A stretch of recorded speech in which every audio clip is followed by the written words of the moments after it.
You ask Tiger to solve. This deals with linear equations with one unknown. The final result is x equals -4. Let's solve it step by step. Simplify the expression. Expand the parentheses. Simplify the arithmetic. Group all x terms on the left side of the equation. Subtract 5x from both sides. Group like terms. Simplify the arithmetic.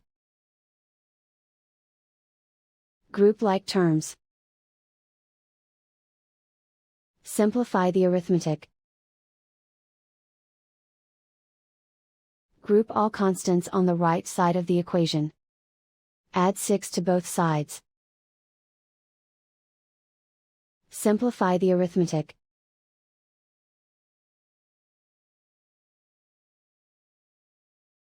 Isolate the x. Divide both sides by -4. Cancel out the negatives.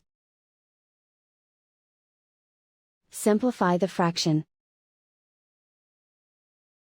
Move the negative sign from the denominator to the numerator. Find the greatest common factor of the numerator and denominator. Factor out and cancel the greatest common factor. And so the final result is x equals -4.